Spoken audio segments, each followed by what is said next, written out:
নমস্কার, দেখছেন নিউজ 18 বাংলা। এই মুহূর্তের গুরুত্বপূর্ণ খবর নিয়ে মিমি রয়েছে আপনাদের সঙ্গে। শুরুতে যে খবরে আমরা নজর রাখবো, কলকাতায় কলকাতার মির্জা গালিব স্ট্রিটে শুক্রবার যে শুট আউটের ঘটনা হয়েছিল তাতে গ্রেফতার এবার মূল অভিযুক্ত। শুক্রবার রাতে গুলি চলে মির্জা গালিব স্ট্রিটে।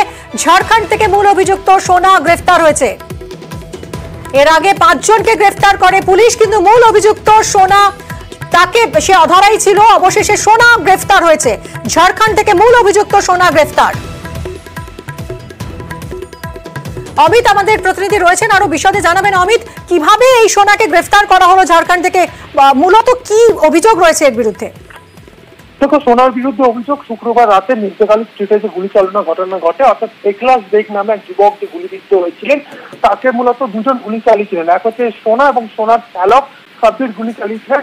এই তথ্য কিন্তু উঠে এসেছিল ক্লোজ টার্গেট ক্যামেরা ফুটেজ সূত্র ধরেই।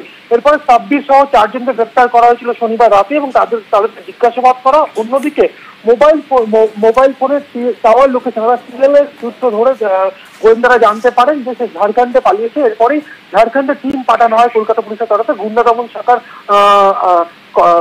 পুলিশ কর্মীরা বা পুলিশ আধিকারিকরা ঝাড়খণ্ডে যায় এবং সেখানে অভিযান চালিয়ে সোনাকে গ্রেপ্তার করা হয়েছে, এমনটা কিন্তু পুলিশ সূত্র থেকে দাবি করা হচ্ছে।